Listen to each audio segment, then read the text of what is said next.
Bienvenidos todos una semana más a otro programa del Abismo de Helm. Como cada semana me acompaña Dani. Bienvenido, Dani. Hola, ¿qué tal? Esta semana, bueno, os traemos como tema las grandes compañías tecnológicas del Big Tech y, bueno, en relación con los acontecimientos que se sucedieron después del asalto al Capitolio el día 6 de enero en Estados Unidos, que llevó a, bueno, primero que prohibieran la cuenta del presidente Trump en Twitter y a partir de ahí una serie de sucesos, de prohibiciones de cuentas, de baneos en distintas redes sociales y, bueno, a lo que le llamaron la gran purga, ¿no? Y entonces me gustaría que para empezar con este tema nos contaras un poquito, Dani, qué características tienen estas empresas del Big Tech, si son empresas verdaderamente de libre mercado. Y se habla mucho de la influencia y el poder que tienen. Y también me gustaría que nos analizaras un poquito este punto para empezar. Pues hay dos, podemos decir, simplificando un poco, que hay dos grandes posturas enfrentadas en relación con las compañías estas de como Facebook, Twitter, Google, etcétera, sobre todo con las de las redes sociales últimamente. Podemos ejemplificarlas, por ejemplo, con la posición que adoptaron, por un lado, Agustín Laje y por otro lado, Rayo. Por un lado tenemos la posición de los que creen que estas empresas tienen casi más poder que los estados actuales y que el presidente de Estados Unidos, por ejemplo, y que sería la postura que mantiene el AGE, y que entonces él dice que hay que abandonar esa dicotomía entre Estado y empresas privadas, precisamente por este tipo de cosas. Y luego, por el otro lado, estaría la posición de Rayo, que decía que a él le sorprendía que hubiese liberales que pedían intervenir en empresas privadas, porque el liberalismo implica también el respeto al funcionamiento del libre mercado. Y desde mi punto de vista, las dos posiciones, si se llevan así al extremo, pues están equivocadas, porque eh, no hay que considerar, no es este el único modelo para entender la realidad o para entender estas empresas, sino que, por ejemplo, la Escuela Austríaca lleva durante mucho tiempo hablando de este tipo de cuestiones y es una forma, al hablar, por ejemplo, del corporativismo, del capitalismo, el crony capitalismo o capitalismo de amigos, es una forma más efectiva de comprender la realidad. Y entonces, ¿por qué podríamos considerarlas, desde una perspectiva austríaca, estas empresas, no empresas de libre mercado o no empresas puramente estatistas, sino empresas más bien corporativistas que buscan en última instancia hacerse con o alcanzar un monopolio en su sector empresarial? Bueno, en primer lugar, lo que hay que tener en cuenta es una confusión que a veces se repite de forma reiterada, es creer que los empresarios o los capitalistas van a ser defensores del libre mercado o del propio capitalismo. Esto, por ejemplo, un economista que tenía muchos errores y que es mejor como filósofo moral que como economista, que es Adam Smith, sin embargo, sí que lo reconocía o sí que se dio cuenta de ello. Muchos empresarios o muchos capitalistas pues no son muy partidarios de la competencia. Entonces buscan maneras o medidas de evitar la competencia a través de la intervención del aparato del Estado, de forma que les privilegie, les beneficie a ellos y perjudique a sus competidores. Y por lo tanto, la visión de que los empresarios son siempre o necesariamente como una especie de héroes, la visión que tiene, por ejemplo, Ayn Rand, es una visión muy simplista de la realidad de los empresarios, como siempre, como grandes personajes que llevan la civilización hacia el progreso, pues no es acertada. Lo importante en el capitalismo es el proceso capitalista a través de la competición empresarial y el de los derechos de propiedad, pero no tanto las personas en sí. Algunos empresarios pueden tener ideas completamente perjudiciales o incluso intentar socavar el propio sistema capitalista. Esto lo ejemplifico, por ejemplo, la idea del corporativismo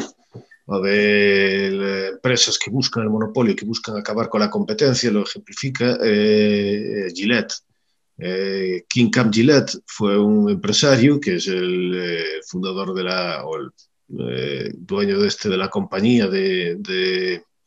navajas a afeitar, que a principios del siglo XX pues, escribió varios libros hablando de la idea del capitalismo corporativista. Y él estaba totalmente en contra de la competencia. Consideraba que la competencia era la fuente de todos los males, del crimen, del robo, de la violencia, y que era necesario eliminar esa competencia. Y la forma de eliminarla era a través de la creación de una gran corporación mundial que se encargaría básicamente de producir todos los bienes y servicios, y que en ese proceso se eliminarían también como muchas ciudades y como muchas circunscripciones, porque él consideraba que toda esta división era un despilfarro, y entonces que había que racionalizarlo a través de una única compañía. Básicamente tenía un punto de vista muy parecido al que tenía Marx, solo que en vez de verlo como un proceso de destrucción del capitalismo a través de la acción o la revolución proletaria, lo veía como llegar al socialismo a través de la acción de compañías corporativistas y monopolistas.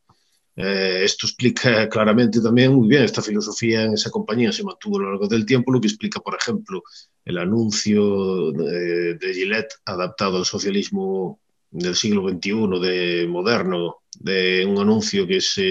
salió hace poco tiempo, un año, una cosa así, en el que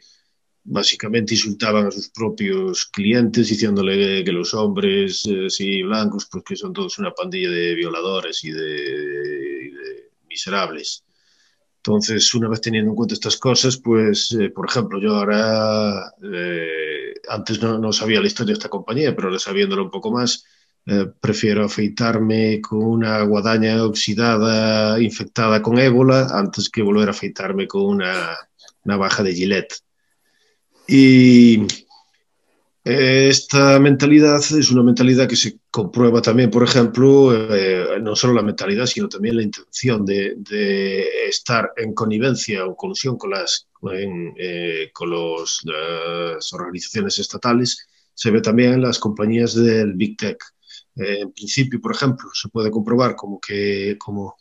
muchas de estas compañías en origen fueron financiadas, los proyectos de investigación o los inicios dependían de la financiación de agencias gubernamentales, fundamentalmente de agencias de investigación y de espionaje. Estas agencias tuvieron una gran importancia en el desarrollo de las empresas de Silicon Valley, porque los objetivos tanto de las agencias de espionaje como de estos determinados empresarios llegaron a coincidir. Uno de las intenciones que tenían las organizaciones de espionaje era la de conseguir sistemas de vigilancia y monitorización de la sociedad en su conjunto de una forma más efectiva, y intentaban hacerlo también de forma que fuese de forma comercial, para, por ejemplo, también soslayar los problemas de financiación que tuvieron durante una determinada época, como por ejemplo durante los años 90, donde se redujo sus presupuestos. Y entonces aprovecharon para financiar a empresarios o startups o individuos como Sergey Brin o Larry Page, que no financiaron directamente la fundación de Google o no crearon directamente la fundación de Google, pero sí hubo becas de estas compañías que sirvieron para financiar las investigaciones que después permitirían que Sergey Brin y Larry Page fundaran por su cuenta Google. Y luego, además, este proceso de interconexión entre el aparato estatal y las compañías tecnológicas sigue funcionando, sigue estando es muy importante hoy en día, porque no solo tienen un montón de contratos con el Pentágono, con agencias gubernamentales. Por ejemplo, Amazon el año pasado, me parece que tuvo un contrato de $600 millones para proveer servicios de de este tipo a las agencias de seguridad y están compitiendo muchas entre ellas para intentar conseguir también mayor número de contratos. Y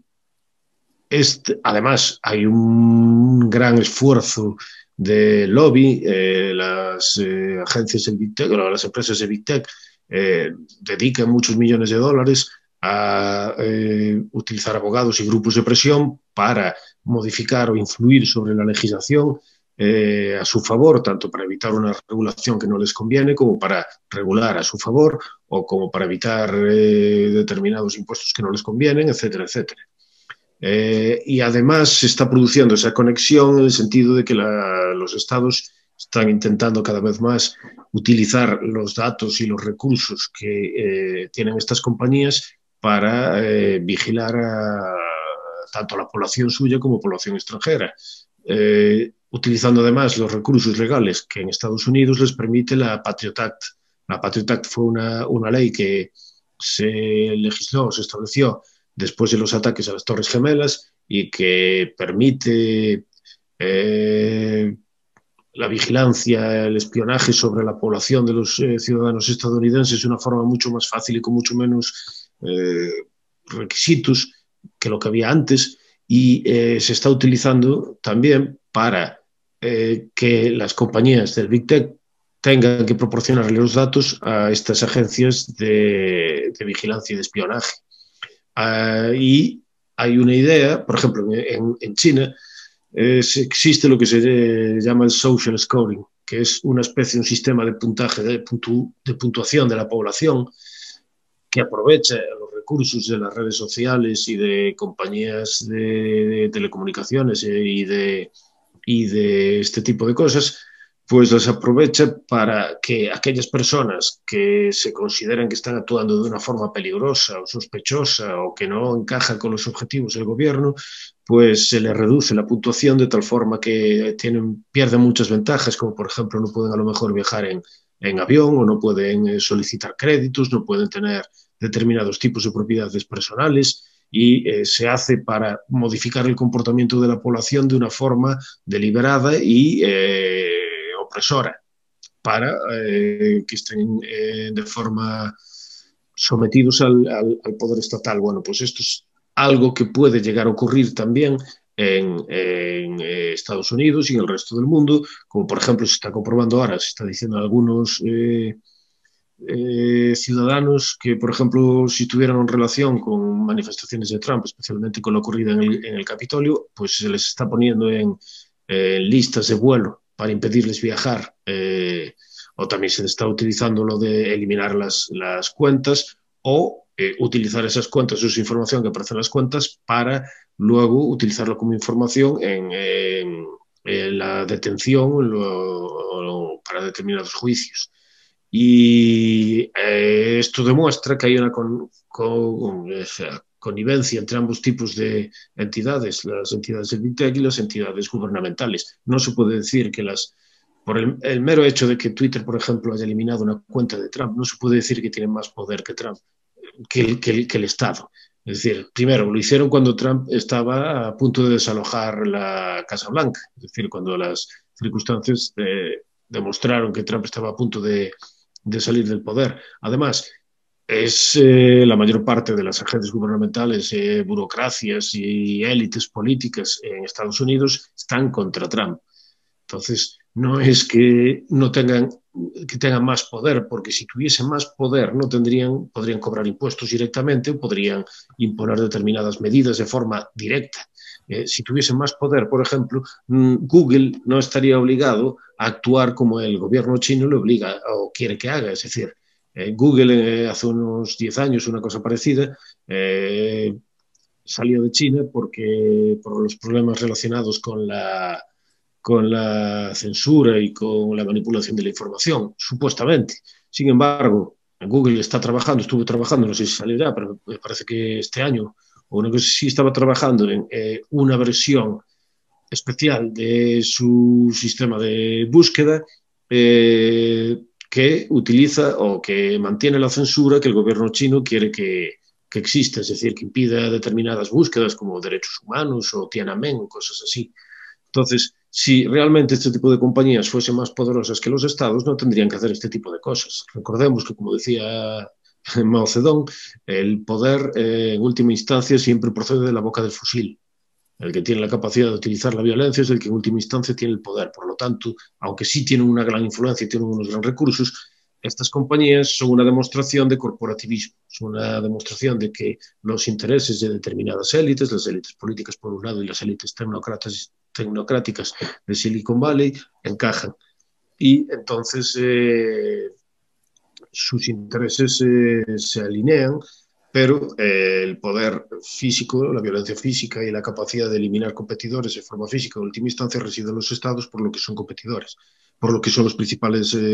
ostentadores del poder. Sin embargo, estas compañías sí tienen una gran influencia, tienen una gran capacidad y están actuando de una forma como si fuese casi son organizaciones cuasi gubernamentales. Un autor que se llama Michael Rectenwald publicó un libro el año pasado que se llama Google Arquipélago, haciendo un juego de palabras con el archipiélago Gulag. Y él habla de que estas compañías, utilizando un filósofo postmoderno, Foucault, dice que funcionan como governmentalidades, es decir, como compañías que funcionan como si fuesen cuasi estados cooptadas o utilizadas por el Estado y utilizando sus sistemas y sus plataformas como modelos como sistemas de vigilancia y de control social, utilizando lo que Foucault hablaba del panóptico, que el panóptico es una metáfora en la que el panóptico es una construcción arquitectónica diseñada para las cárceles, la ideó Jeremy Bentham, liberal, pues en la que hay una torre central y luego rodeado por celdas, y entonces los prisioneros están sometidos a vigilancia durante todos los minutos de su vida. Y desde esa torre central se puede tener control completo sobre lo que hacen las acciones de todos los individuos, y los individuos, al saber que pueden estar vigilados en cualquier momento, monitorean y modifican su propio comportamiento. Y el Michael Rectenwald dice que esto es básicamente lo que están haciendo estas compañías de Big Tech. Y esto lo hacen buscando además aplastar a la competencia, como por ejemplo con las cosas que vimos ahora en relación con Parler, con las empresas como Twitter y Amazon, que tienen relaciones comerciales entre ellas, y también lo hacen a través de agencias gubernamentales como las agencias de espionaje. Por lo tanto, este tipo de cosas no son exactamente lo que nosotros consideraríamos libre mercado, sino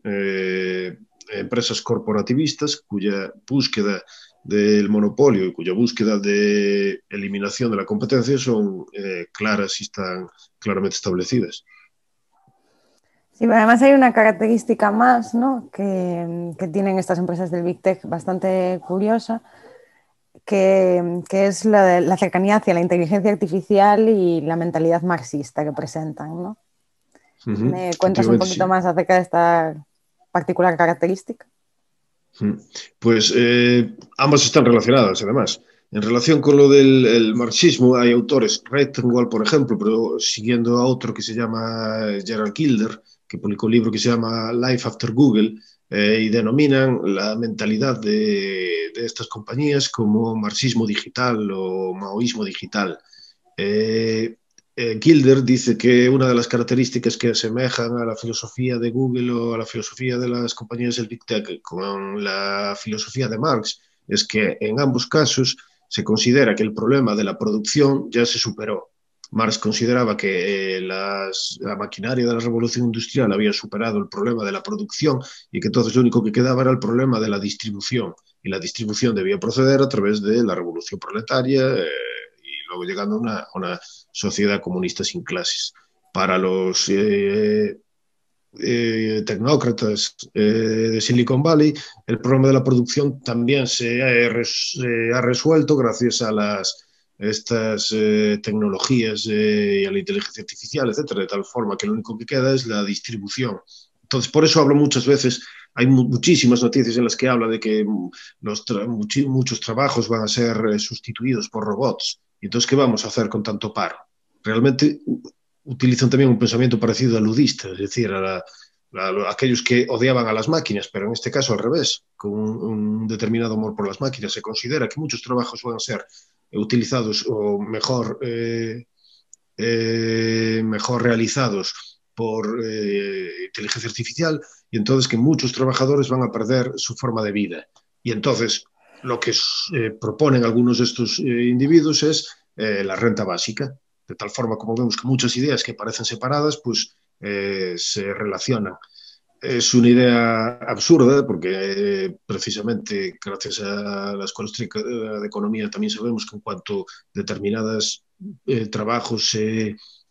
automatizan o se mecanizan, pues esa fuerza de trabajo puede dedicarse a realizar actividades nuevas que antes no habíamos siquiera imaginado que eran necesarias, precisamente porque el trabajo es uno de los recursos es el recurso más escaso por definición, porque es necesario para realizar la producción de todos los bienes y servicios. Pero además, filosóficamente, es también muy peligroso porque se ve la idea clásica de la inteligencia artificial de estas compañías. La idea de que acumulando muchos y muchos datos y con estos algoritmos, con lo del Big Data, pues que llegará un momento en el que las máquinas van a conseguir inteligencia y conciencia de sí mismos. Esto le llama, por ejemplo, uno de los empleados o de los individuos que trabajan en Google, Ray Kurzweil, le llama la singularidad, que es en este momento, básicamente es como Terminator. Skynet adquirirá conciencia de sí mismo. Y entonces, básicamente consideran que como la inteligencia humana es básicamente también un algoritmo, y estos algoritmos de estas compañías como Google son capaces de tener muchísimos más datos que lo que son capaces de utilizar los humanos, entonces la inteligencia de las máquinas es muy superior, y acabará relegando básicamente a los hombres a una especie de segundo lugar. Es un punto de vista absurdo por cuestiones relacionadas con la filosofía de la mente, que ahora igual son un poco complicadas para entrar en este tema, aunque igual podremos hacer otro programa, pero relacionado, por ejemplo, con el argumento de John Searle de la habitación china, que indica que es imposible que un algoritmo, que una máquina pueda adquirir una inteligencia tal como se considera lo que es inteligencia, pero eso es para otra cuestión. Hay autores como, por ejemplo, Jaron Lanier, que es también un gurú de tecnología y que estuvo involucrado en el desarrollo de la realidad virtual y fue el que le dio el nombre, que dice que directamente que la idea de la inteligencia artificial es un cuento que los informáticos contaban para obtener financiación del gobierno cuando dependían de las agencias gubernamentales, y que ahora lo cuentan casi como de una forma mística y religiosa, pero que es una idea incoherente, inconsistente, absurda y que no va a llegar a ningún lado. Y realmente todos esos, como los transhumanistas que hablan de la inteligencia artificial, hablan en términos religiosos de la inteligencia artificial. No es una idea racional ni intelectualmente profunda, es una superstición y una superchería de la peor calaña, y yo de las que más desprecio. Los desprecio más a los de la inteligencia artificial y a los transhumanistas, casi que a los marxistas y a los socialistas de toda la área. Pero podemos ver cómo ambas ideas están relacionadas, porque la idea de la inteligencia artificial, sobre todo a través de centros de forma centralizada, como si fuese, por ejemplo, en Google, es también está relacionado con el problema del cálculo económico. Básicamente, los ingenieros de Google creen que si tú obtienes muchísimos datos, entonces puedes controlar y manipular a la población y puedes conocer a las personas mejor de lo que ellas se conocen a sí mismas. Entonces, que puedes determinar y puedes planificar básicamente de forma central, igual que la planificación central socialista. Esto es un sistema, es un modelo. Josh Gilder, por ejemplo, dice que es un modelo que va a fracasar y a corto plazo, entre otras cosas por los problemas de seguridad que tiene la filosofía de Google o la filosofía de Facebook, que será sustituido ya por la tecnología del blockchain. Muy interesante, y yo creo que, bueno, que explicadas bien las características de estas empresas, se puede entender fácilmente que lo que son empresas corporativistas y, por lo tanto, ni son más poderosas que los estados, porque, como bien decías, no tienen el poder para hacer uso de la violencia y tampoco para imponernos cuotas, impuestos, etcétera, ya que, bueno, en estos días entre Twitter y Facebook perdieron más de 1.500 millones, con lo cual no creo que tengan ese poder. 51.000. eso, bueno, perdón, pues muchos más. Creo que el poder del Estado es bastante más grande que ese y que por otra parte también se entiende que tampoco son empresas plenamente capitalistas ni de libre mercado, ya que como tú también apuntabas, hay empresarios que están en contra del libre mercado. En este caso, por ejemplo, Jack Dorsey, con muchas de sus declaraciones donde pide una regulación para las redes, demuestra también que él no es un empresario que mire por el libre mercado ni por el capitalismo, sino que mira por su empresa corporativista y por su intento de crear un monopolio. Entonces, que ni una ni otra postura son del todo ciertas ni tampoco del todo falsas, pero bueno, que hay que aclararlo y yo creo que ha quedado muy claro que en última instancia es eso, lo que son únicamente son empresas corporativistas al servicio del Estado, que es su verdadero y último cliente y que no lo somos nosotros. Pero al margen de todas estas características propias de ese corporativismo, me gustaría también saber si las redes sociales y estas empresas del Big Tech tienen alguna característica más que se pueda considerar negativa fuera de esta construcción empresarial. Sí, también tienen algunas características bastante negativas desde mi punto de vista. A mí nunca me gustaron también las redes sociales, no me gustan mucho las cosas estas así también modernas. Tampoco me voy a poner aquí como el abuelo Cebolletas a contar mis épocas cuando teníamos que salir a la jungla a cazar con nuestras propias manos los velociraptores para comer. Pero, pero Pero no me gusta ni le voy a recomendar a nadie que se vaya ahí a una cabaña a escribir un manifiesto sobre los efectos de terribles efectos de la revolución industrial. Pero sí que tienen cosas que son negativas. Por ejemplo, esto lo reconocieron individuos como Sean Parker o un vicepresidente de algunos empleados, otros empleados de Google, reconocieron que el diseño que tienen por ejemplo, las redes sociales es un diseño que está enfocado a producir determinados, le llaman así, chutes de dopamina y determinadas respuestas que producen como una especie de adicción de las personas con estos de los likes y las cosas así, de recibir determinada recompensa y entonces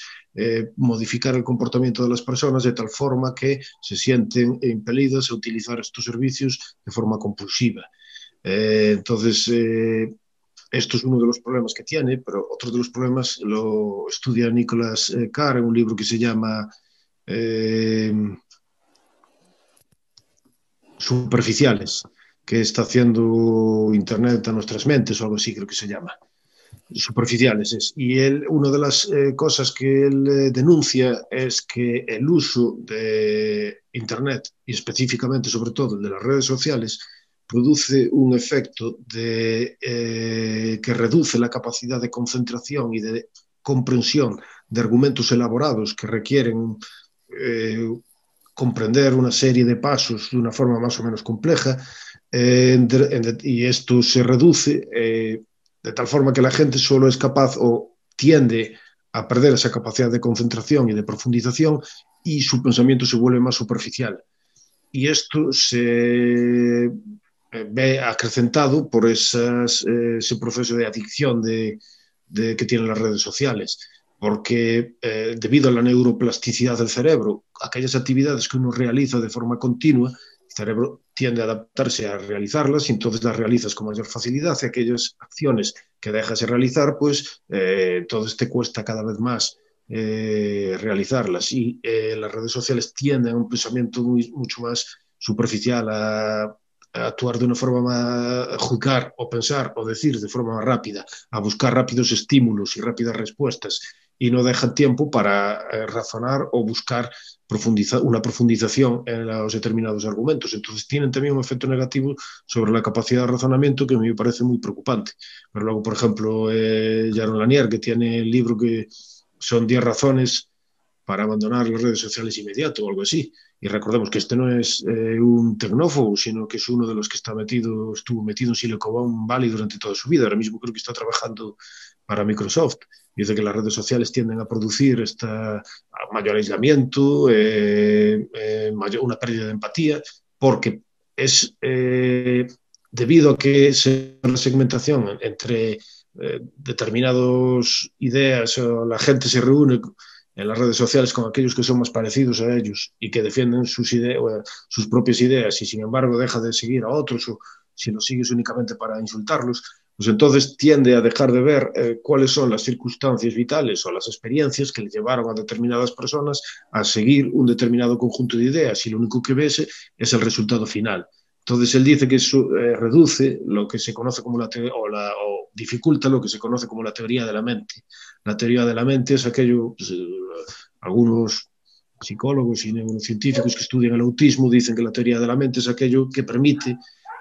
a las personas ponerse en la situación de los demás. Eso sería una especie de empatía cognitiva. Yo puedo entender que eso que está haciendo alguien, aunque no lo comparta, porque soy capaz de ponerme en su situación y entonces entender cómo llegó a tener ese tipo de ideas.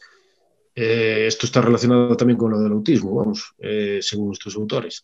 que los autistas parece ser que tienen empatía emocional, es decir, tienen una respuesta emocional adecuada a una situación emocional de otra persona, pero tienen una dificultad en la empatía cognitiva, es decir, le cuesta comprender a otras personas cuáles son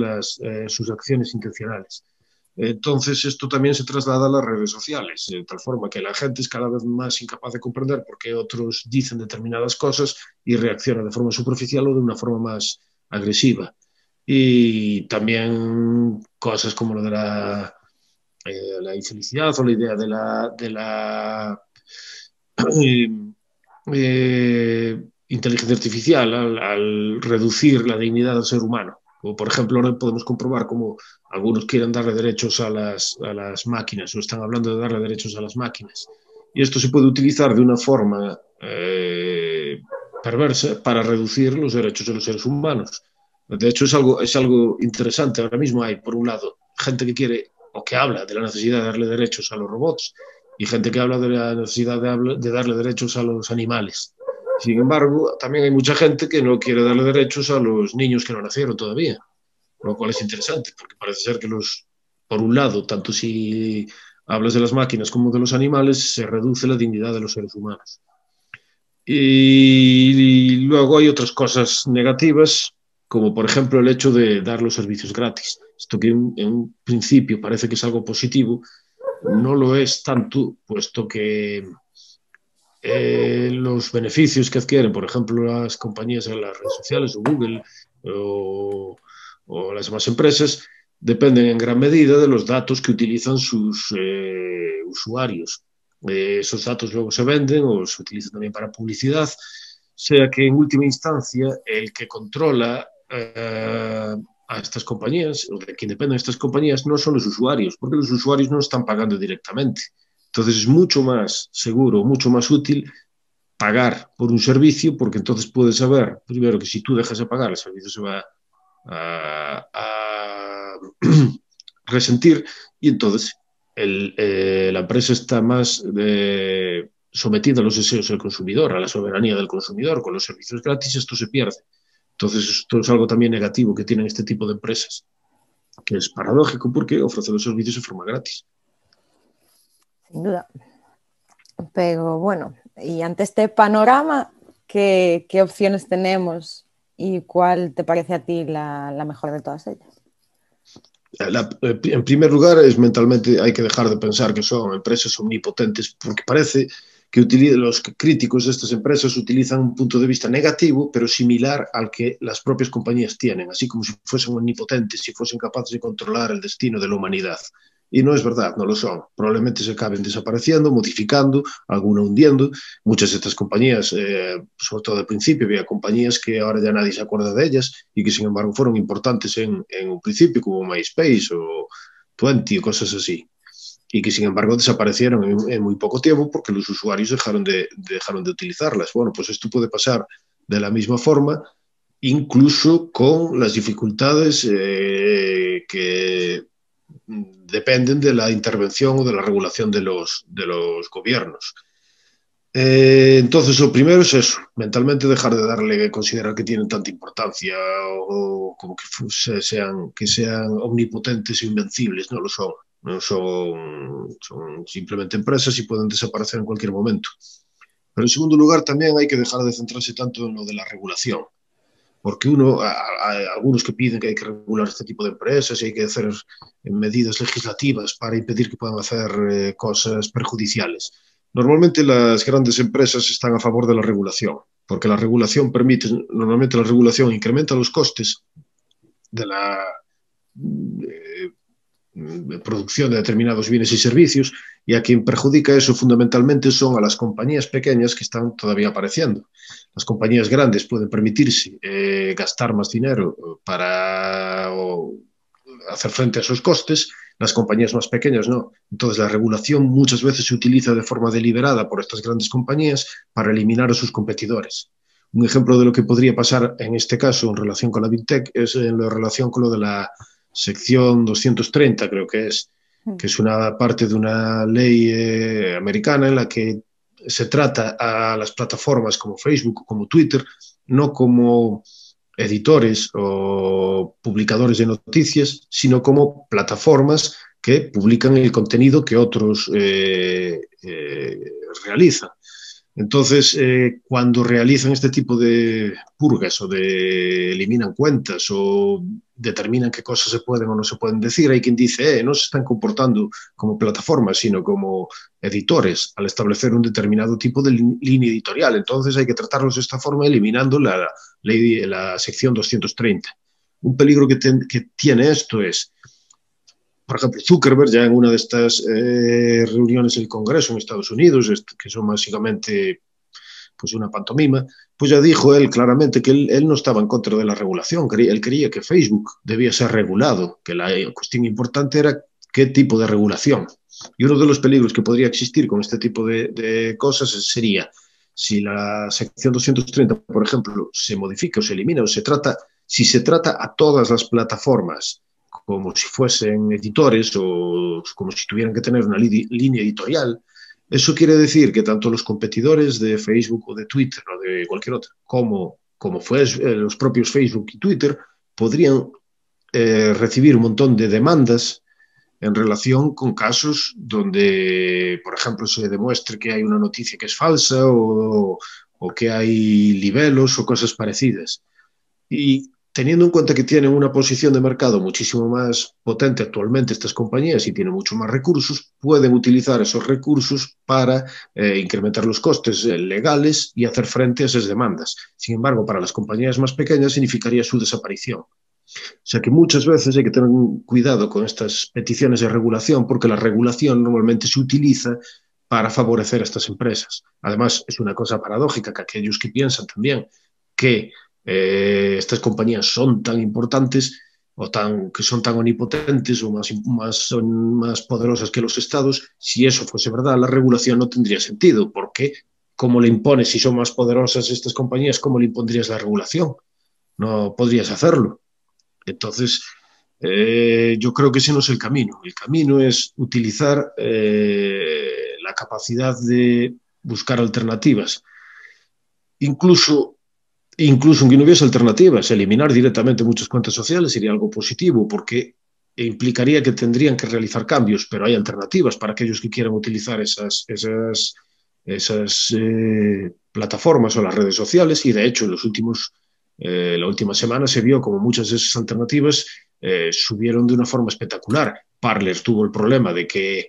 debido a la acción conjunta entre Twitter y Amazon perdió sus servidores y por lo tanto esto tiene la posibilidad de que desaparezca, aunque elevaron una demanda en esta semana contra Amazon por ruptura de contrato, lo cual se ve otra vez ahí bien que no es una cuestión relacionada con libre comercio, es decir, porque ahí están rompiendo un contrato que tenían con Parler. Y Parler, por ejemplo, puede desaparecer, pero hay otras compañías como Cap, por ejemplo, que no tienen esas dificultades que están subiendo, o otras diferentes. Telegram, por ejemplo, subió de una forma espectacular en la última semana, porque los usuarios de WhatsApp no están muy de acuerdo con la política de utilización de los datos que Facebook quiere imponer. Y entonces el CEO de Telegram declaró precisamente que la gente ya está aburrida o está cambiando su perspectiva sobre los servicios gratis que luego se utilizan para utilizar los datos de los usuarios. y que entonces están más dispuestos, por ejemplo, a pagar por determinados servicios siempre que puedan controlar la privacidad o los datos de cómo utilizan los datos estas compañías. Y yo creo que ese va a ser el futuro de este tipo de mercado. Se va a seccionar más, van a aparecer más alternativas, la gente va a ir, por ejemplo, Brave es una alternativa que se está hablando también ahora muy importante en relación eh, Google. con Google y con los search engines y estas cosas de búsqueda. Y es una compañía que no, que tiene está mucho más centrada en la seguridad y mucho más centrada en la protección de los datos de los usuarios. Y yo creo que está incluso a corto plazo, no tan largo plazo, este tipo de compañías van a tener una mayor importancia y se va a romper el monopolio, cuasi monopolio, la importancia de redes sociales como Facebook, como Twitter o de compañías como Google. Y creo que ese es el camino por el que hay que seguir. Sí, bueno, yo creo que los ejemplos que tenemos ya de los millones que han perdido, o de los millones de usuarios y de dinero, ambas cosas, que sí, pues creo que Telegram subió 50 millones en estos últimos 10 días, una animalada así. Entonces, creo que son el mejor ejemplo de cuál es el mejor camino a seguir y sobre todo también acordarse cuando hablamos de lo poderosas que son, de que si fueran tan poderosas como los estados, desde luego no nos dejarían marchar si tuvieran la capacidad de poder retenernos allí. Y es tan fácil como irte, borrarla y continuar sin ellas. Con lo cual, no son tan poderosas, podemos tomar acción en ello, pero bueno, también hay que reconocer que ni lejanamente son empresas de libre mercado ni empresas capitalistas a las que nosotros pudiéramos defender como tal y que pudiéramos estar a favor de este tipo de cosas, entre otros motivos por lo que dices tú también, porque son bastante afines a romper el contrato, ¿no? Tú firmas al final unos términos y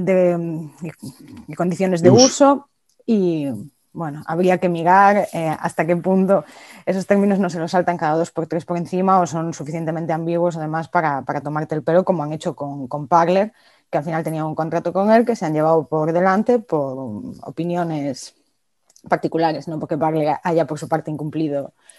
su contrato, sino simplemente porque no les gustaba cómo actuaba, cómo pensaba Parler.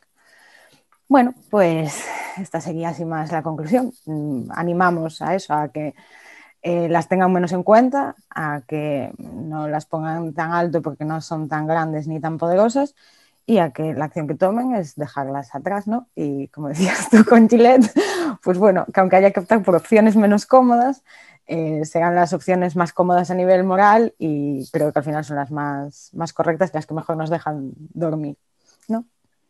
Correcto. Bueno, pues y sin más, nos despedimos una semana más. Muchas gracias a todos. Como siempre, nos podéis dejar vuestros comentarios, a los que por supuesto haremos caso y en los próximos programas también hablaremos de algunas cosillas que nos habéis pedido. Y nada, muchas gracias a todos y hasta el próximo programa.